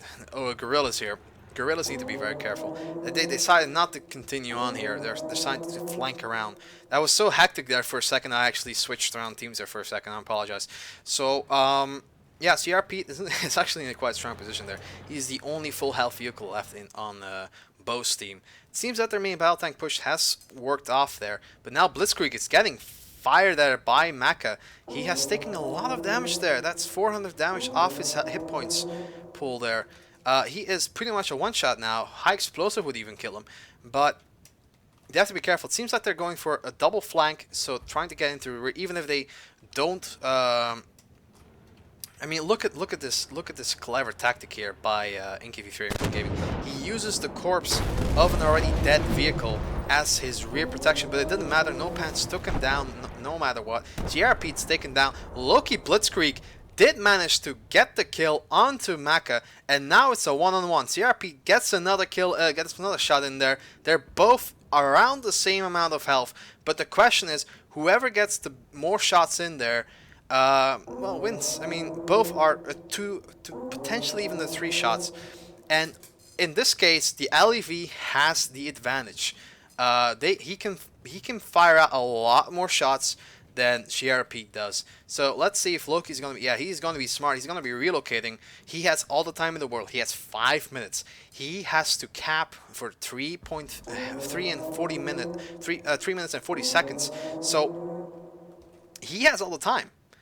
He can even make it a draw if he really wants to, because there's still a lot of time left. He cannot, if he resets once or twice, he is going to be able to make this a draw unless he draws Sierra out. And now Sierra is going to be in this well-famed position here, in this lower position there. The only grinding this rock here. But yeah, this is a good position to be in, because even if they're in the north, they wouldn't be able to hit him that much. And what he's doing here, look, this is really clever, guys. Look at this. He is angling his armor upwards, his rear upwards, so he protects his lower plate. His lower plate is a very big weak spot, especially for an LV 300, and he is protecting himself from it. I don't think he could even hit that from, like, look at the angle there. That would be a ricochet, almost. I don't know how the angle would be, but he's trying to protect it, and it's really showing here. Loki Blitzkrieg did fire there, I think. So now Loki has to do something here. Relocate again, or try to get close and reset, or at least hold out a cap for a while and then move out of there again. That would be one of his options there. But TRP, I think he knows where he's going. He's moving out. He's moving from that position now. He doesn't trust. He thinks he's going south now. So he's using all these vehicles. Look at the amount of vehicles. I count 2, 4, 6, 7 vehicles. No, 8 vehicles, dead vehicles in there that could be used as cover. And now he's using the big plane, the big jet, the fighter jet there as his cover. And look at that. He's hull down. He's effectively hull down. Look at this. Look at these tactics here. Oh, Blitzkrieg just fired into there. Or Sierra fired into the cover there. That could be one of those two. But either way, a big splash happened there. So yeah, he's hull down there. Loki cannot touch him there. Now, Loki, a minute and a half left on the counter there, so he has to do something here.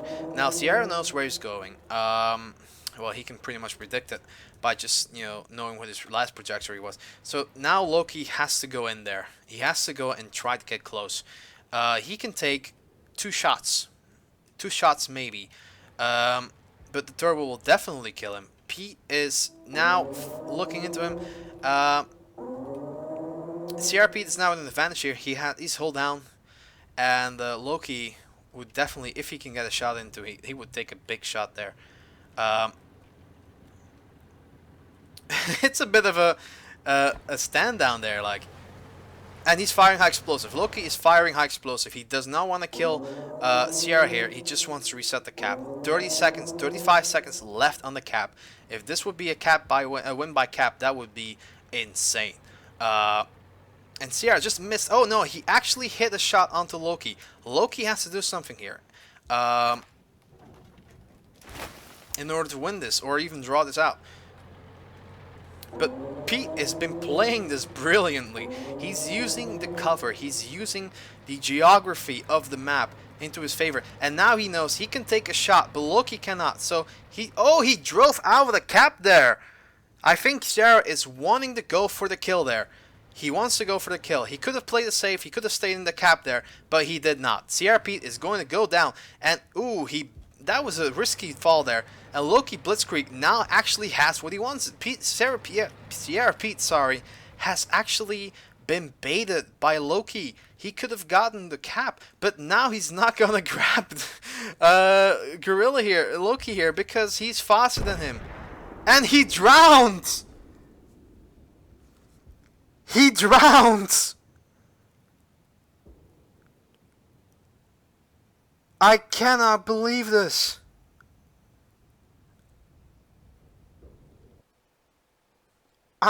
I'm speechless. I am speechless.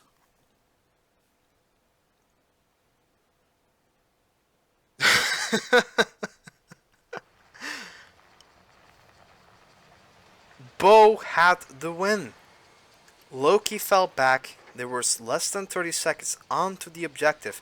There was more than a minute left on the counter. So he could win. He could have won by cap.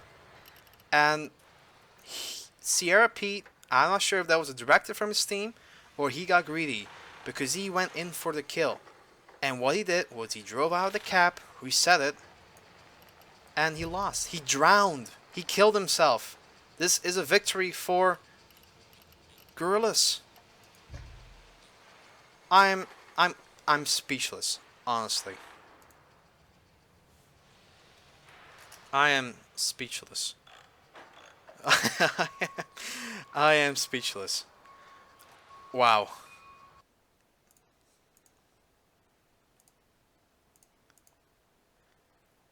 Sorry guys, I am truly speechless. What happened here?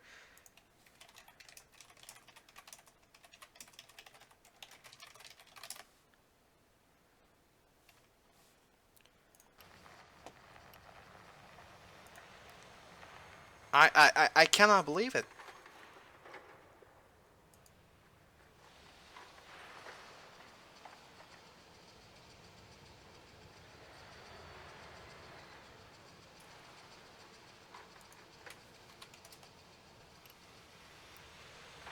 Alright, last game, River Point.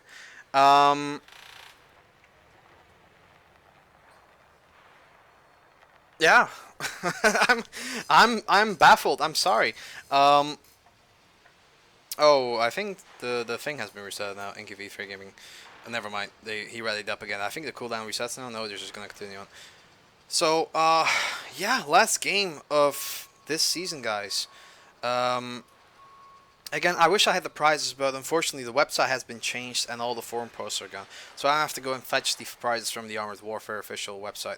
So that will take me after this game. I'll do that.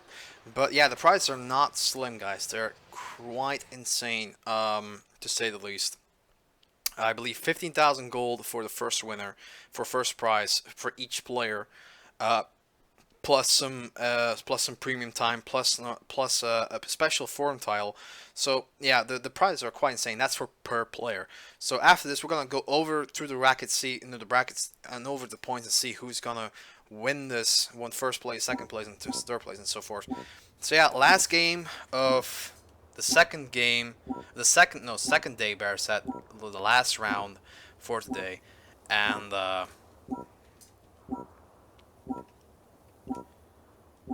yeah.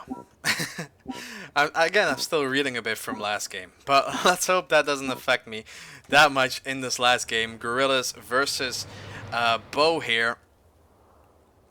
Now let's see where Gorillas is going this time. Gorillas is going for the center here. And I forgot to go over the team setup here, but it seems to be quite the same for both teams, so there's not much else to talk about.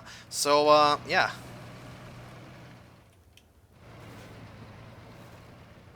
Blitzkrieg and Wellinier are in the center here alongside Rochi and Nopans. Followed up with, oh, actually they're all going center, what I'm talking about. So yeah, for Gorillas they're going center. For Bo, they're in this lower dip here. at the moment. Are they going to push up into the center? They're probably going to go for the capture here, for the objective. It seems it's not contested as of yet. There's no one actually from Guerrillas inside the town there.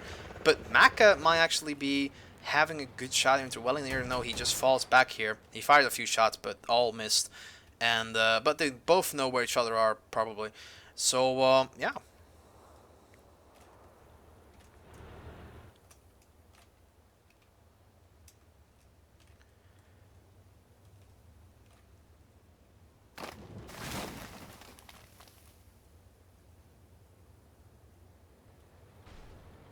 So yeah, it seems that Guerrillas is actually going to move into the left flank here, which is smart. They send one of their AFVs and the XMA to each other. So Maka is in the Baptist. Ooh, he just took a massive shot there from in the center there. I think that was Kova there, or any of the main battle tanks there.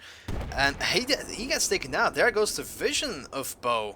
That is going to be crucial because now Salty has to relocate into a closer position because he will not be able to spot any of the guys in the flank, no pants nor well in here.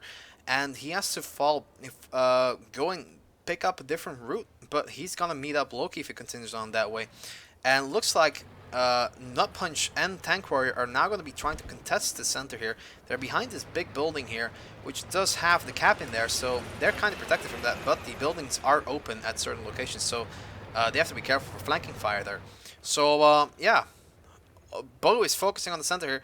Loki Blitzkrieg. Yeah, Salty's going in for Loki. I don't know if he's been spotted yet, but now let's see where the cannon is. I don't think he has been spotted there because he's not paying attention to them. Orochi there. Orochi and Loki may actually. No, yeah. Salty. Well, they've definitely been spotted now. Orochi's. Yeah, Salty is just getting fired at by Loki and Orochi now. And now Pecola are going to move in against Rochi. Rochi's kind of split off now. But the question is, can they take profit from his disposition there? It does seem they will. They're now in a good position. InkyV3 Gaming is now going to cut off No Pants. But he has to be careful because he does have Rochi and Wellinier in his rear now. And they're going to make a sandwich out of him. No Pants been taken down there by InkyV3 Gaming. It's back 6 on 6. Rochi is fired at by InkyV3 Gaming, CRP, and Pecola, and they're melting Rochi down. In the meantime, 6-String Samurai killed Tank Warrior there. It's 5-5, and Rochi got taken down, so it's pretty much a balance so far. But look at the damage Loki Blitzkrieg is doing all the time. Pecola is getting shot after shot into him. Yuka Kenny can't kill him. He missed the shot, unfortunately. Wellinier still full health, so he could potentially go around. Now look at this kind of position there. 2 in the front, 2 in the rear, trying to protect each other there. That was kind of dangerous there from Bo pushing out, and they did suffer there. And Pecola might actually die there. No, he just missed another shot there, but not for long. He just took another shot there, and that kills him. So it's now 4 on 5. CRP is really low on health. InkyV Gaming is still full health, sort of. No Punch is on half HP. And where's their 4th guy? Doesn't matter. Now there's 3 guys. InkyV Gaming and Nut Punch are the only ones left in the center. Salty was on the right side there, in the next to the highway. So he wasn't able to support his guys, and now he might get taken down by Blitzkrieg and Wellinier, who have now cornered him. InkyV3 Gaming just got flanked around, and yeah, it seems to be another win for Guerrillas here. And that was, yeah, that's the last game. Kova is still clashing out against Nut Punch. Nut Punch is not going to go down without a fight. But Nut Punch is now on 2 health points, and there he goes. That was a good game. Good game. Both teams played well. Again, there are no real losers here in this game. The only thing that matters now, who climbs higher up in the rankings. And with the last game being played, and hopefully all the others have been played by now as well. If not, we have to wait a bit and check for the results. But that was an insane season. I am glad I was part of this and be able to shoutcast the last day of the playoffs there. And also, let's not forget, these teams are going to move up to the Mercenary League now. So yeah, these guys were working in a rank system. So we have Soldiers of Fortune, Mercenary, and I forgot the other name. But yeah, we have 3 tiers, and the Mercenary is kind of like the middle tier. Soldiers of Fortune are the lowest. So yeah, let's go take a look at the damage there. We have NKV3 Gaming doing over 1893 damage there. Nut Punch 1100 damage. Picola 1292 damage. Maka doing 0 damage. Salty doing 643, and CRP and Tank Warrior doing 0 damage both at the same time. Different story for Gorillas though. Kova doing 1223 damage. Loki Blitzkrieg is LV300. Got amazing lines of fire there. Did over 2300. No Pants 640 damage. Rochi 0 damage. 6-string Samurai in his main battle tank 2555 damage. Yukil Kenny 1635 damage, and Wellinger doing just a bit shy of 700 damage. So that was amazing. That was insane, especially the second game between those two. I still cannot believe that happened. So let's go ahead and check out the prizes here.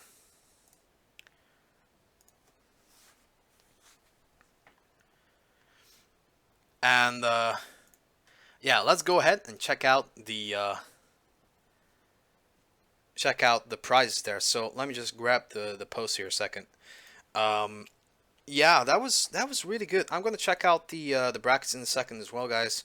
I'll show it up on screen, and then we'll do some after talk and close it down really. So let's go ahead and let's see if we can find it.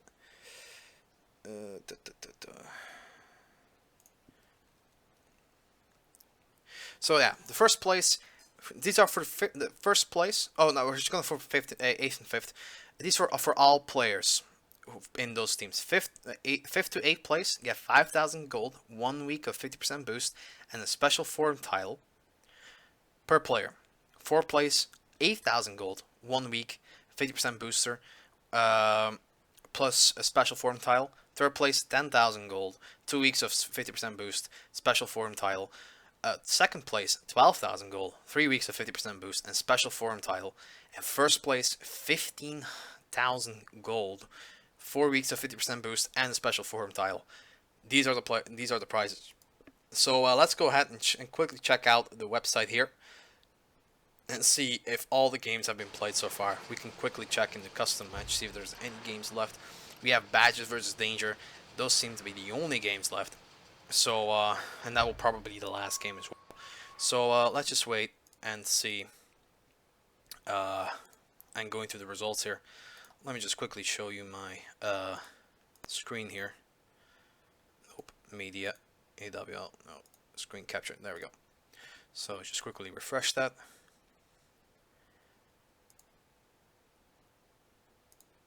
And show you that. So, points. So far, I think have the games been nope, wrong, final stage. So yeah, only Badger has actually, they still are in their second game apparently. So Badger's on the second game. We might actually drop in for that one as well at the end. Yeah, let's go ahead and take a look at the standings here. I believe they're updated. So yeah, BRS by far first place so far. I think they've played their last games as well. So yeah, these are definitively first place. I don't think these guys can actually come back at this 38, the 10-point difference in score. I don't think they're gonna win, come back from that. So BRS, 38 points, followed up by Danger with 28 points. Badger might actually still come up there and take second place there if they win twice. So they're on 26 points. Gorillas on 23.5 points. Hammer Legion on 22.5 points. River of Death 13 points, and that's 6th place. 8CH on 11, and Bow last place with 1 point. So again, it does not matter who who wins, who die. I mean, who wins first place and who wins last place. These teams are all going up into the brackets, into the Mercenary League. They all get their prizes for participating into the league. Something that cannot be said from the other teams who have been cut out short really, as these were the playoff stage. Red Team, Mooks, Phoenix Company, HHB, Northern Steel Brigades, Watchdogs, DA, Moose, and Wolf and Recon 1. All of these didn't manage to get into the last 8, but the first 5 of each team, of each group, so that's including Watchdogs and Red Team, they're all going up into the Mercenary League. So I believe the prize will be a lot better as well, and from there on they can move up into the other league. Let me just quickly see. I cannot see from here, but yeah, so there are 3 leagues, and yeah, hope you guys enjoyed it so far. This first season was insane. Everything, there has been its ups and downs for streamers, for organizers, for teams, but generally speaking, the game, all teams have been very helpful, have been very respectful towards the rules, and have been delivering amazing games. And I was happy to see the last few games happen on screen and shoutcast it for you. So yeah, guys, that happened. So yeah, let's go and see if they have been. I have a friend request. So yeah, let's see if we can see if they're in their last game yet. Drizenthal is in this one. So yeah, this is a very deciding game. Whoever gets second and third place here. Danger is defending their second place. Badger is going for is attacking them. I'm not sure if I can get into this. Have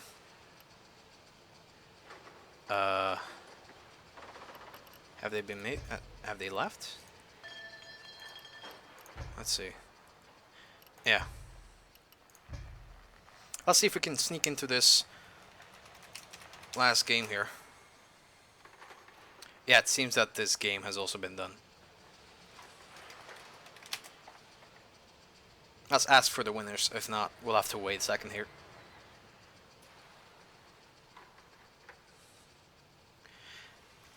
Badger won. So probably they've lost their spot. Danger has lost their second place spot.